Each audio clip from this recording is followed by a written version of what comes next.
Hi, this is a video lesson in Allman Brothers Southbound.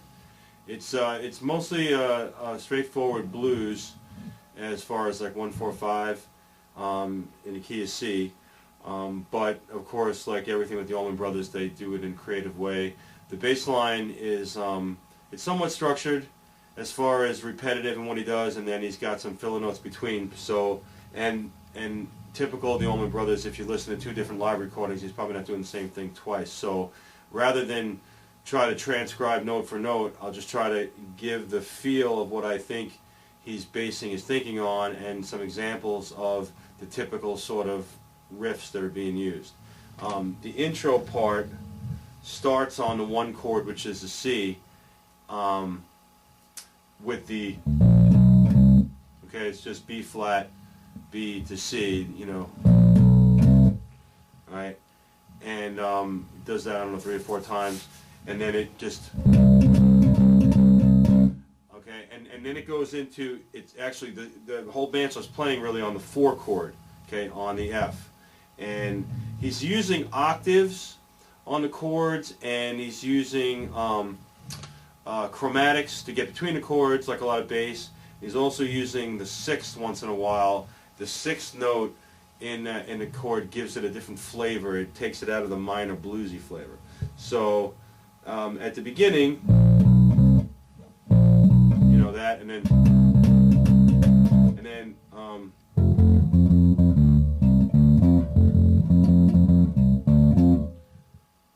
right. So in that particular type of thing, it's octave on the F. And something involving the C above it, the open D, which is the 6th, by the way, and the octave. So, all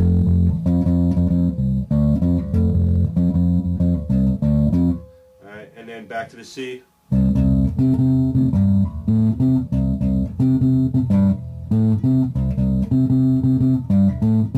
right, so depending on how you want to fit the notes in, you can do it differently, but the basic thing is the octave, like the other chords, and then in this case he's using the 5th and the 6th and the octave.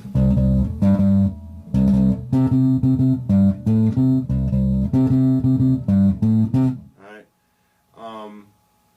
and then the other, and then back to the F.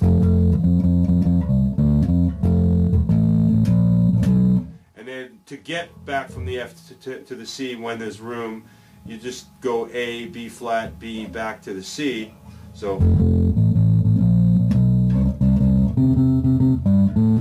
and then to turn the thing around, the G chord,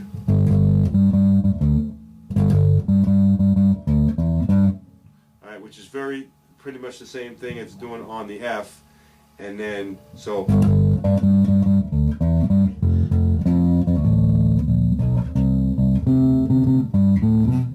Final turnaround, hit the C, open D, or okay, whichever one you like better. I think it's, if you're looking for a note to note, I think it's C to E, F sharp, and G. Okay, so you're just working your way around in a circle, C, F, G, C, F, G. All right. So that's kind of how the intro part goes, and then we'll take a look here at the verse, what he's doing behind. Okay, so on the verses, it's a slightly different groove, and he uses lower open and chromatic notes to state a different little boogie type thing, which is kind of cool, making something simple, you know, more interesting. So.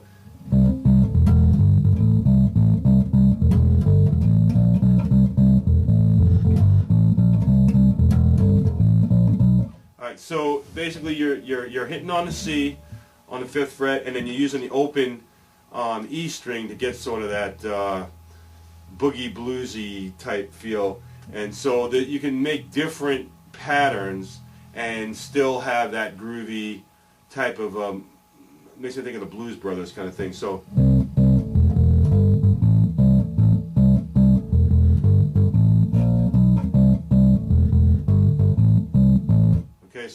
that's two patterns right there. I'll do it slower again.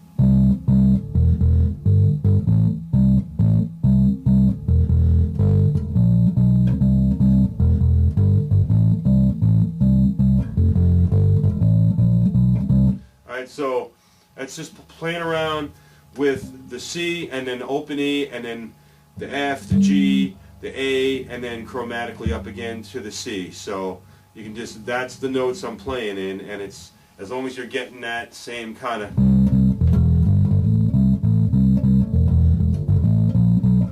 alright, and then up on the C, you're basically just grooving on that chord. And then when it goes to the F, a little bit different from the intro, he uses the higher octave of the F, and it kind of does something similar to what he's doing on the C.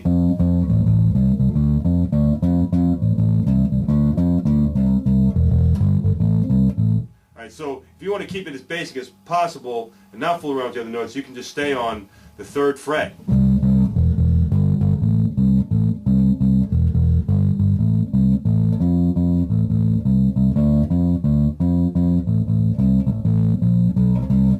And then once in a while, it's good, especially when you're starting over, the beginning of a 4 phrase, whatever, to come back up to the C chromatically too, just like I did. So even if you're staying on the same chord, once in a while, all right, just like the intro, right?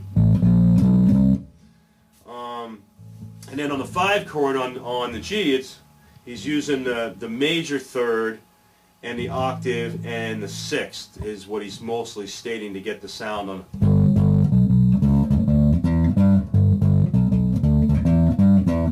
So you can, either way like that will work. So,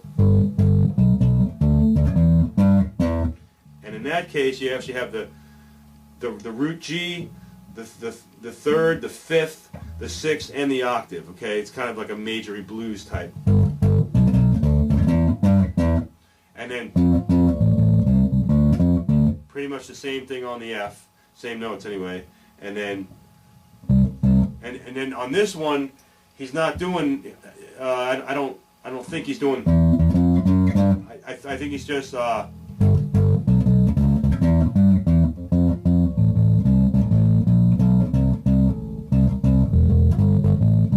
Just kind of, you know, chromaticking back to the C. So basically, you're just getting sort of brushes to paint with, and the structure doesn't change. So just keep painting with those brushes, and then as you feel comfortable with those basic brushes of the thing, then you can listen for, you know, if he's doing any weird extra notes, or, you know, taking a few chances here and there, and you can too. But the whole idea is around the octave in the chord and the major notes that define the chord, the root, the 5th, sometimes the major 3rd, and then sometimes the 6th, which just helps define it, the flavor of a different kind of blues flavor, and the octave. All right.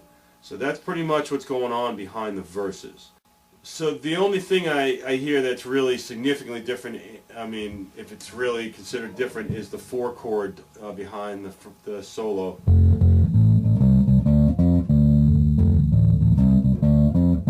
It's basically using the same type of note combinations as before, it just might sound slightly different because the order of the notes. So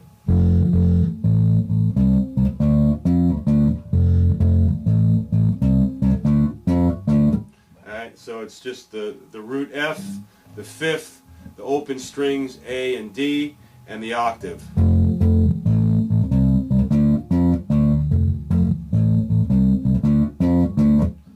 Alright. The only other thing he might be doing a little different is, again, it's all around the same kind of notes, but on the 1 chord behind some of the jamming, it's sort of like a little bit of a soul man type of a.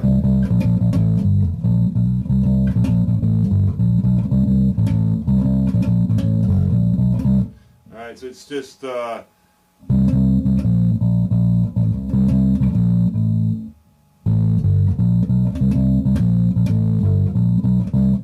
it's just C, B flat, open, G, and then back up to C. It's playing around with the chromatics on and off the chord, and of course the G is the 5 of the C chord, so you're still kind of staying in the chord.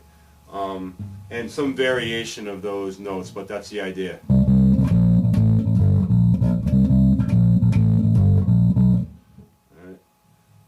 And there's one part during at least the first part of the jam in one of the live records where he goes up to the 4 chord from the 1 with a longer chromatic. Alright, so just basically taking it from C on up, utilizing the open string.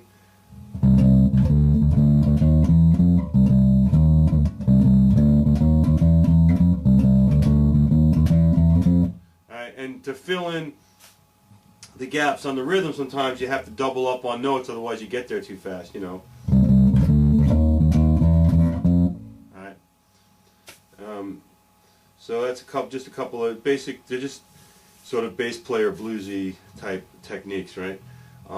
Variation of the theme. So, okay, so the only other thing left is on at least one of the live versions, they do like a pentatonic type of climb down to the ending, and it's hard to tell exactly what they're doing because there's multiple guitars and stuff, and it's hard to pick out what the bass is doing. But I think if you're gonna play with your band, you're gonna just agree on whatever the guitar players are playing or whatever you guys all agree on. So the general idea is something like.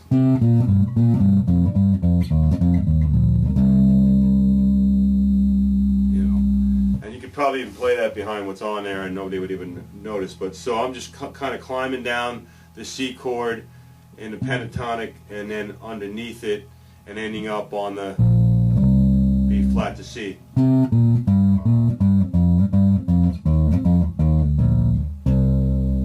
One more time slow.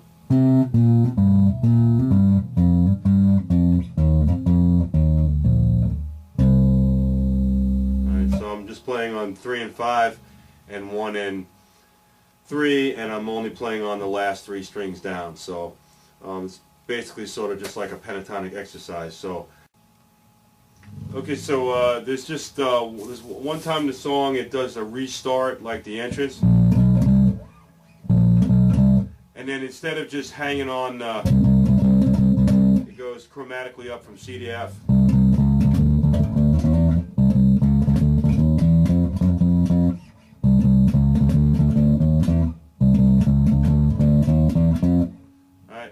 And so you can use the closed A or the open A depending on how you want to finger it, but basically you just got to work your way in time from C to F, and then you have the choice of the other different parts. You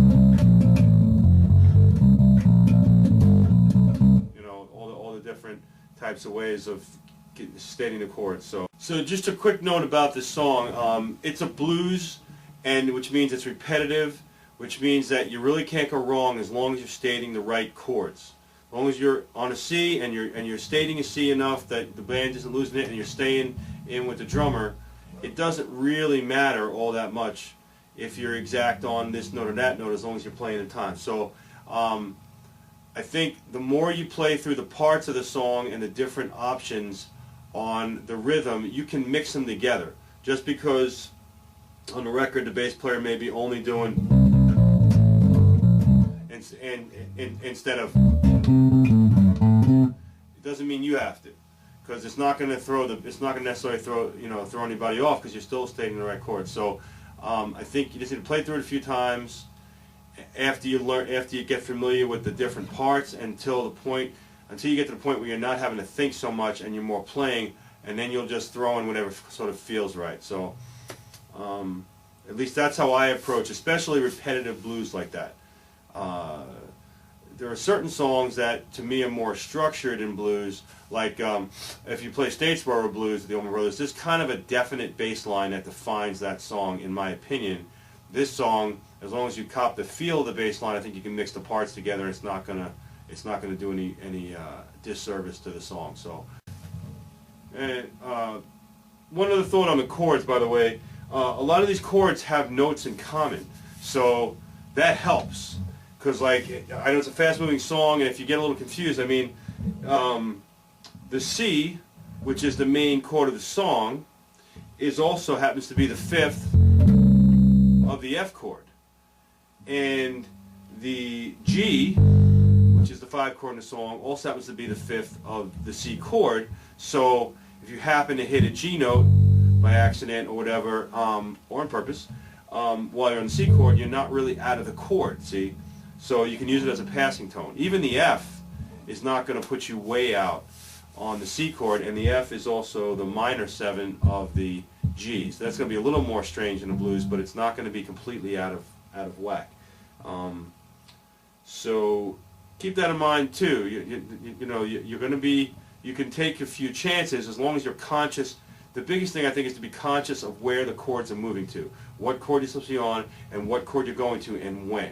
So listening to the drummer, listening to the movement, because you are, you know, steering the ship as far as that, and that's where I think the bass player has to be conscious in this song. So, but I think it can be a lot of fun once it becomes not thinking as much as playing and muscle memory, which of course is true probably of a lot of songs. So.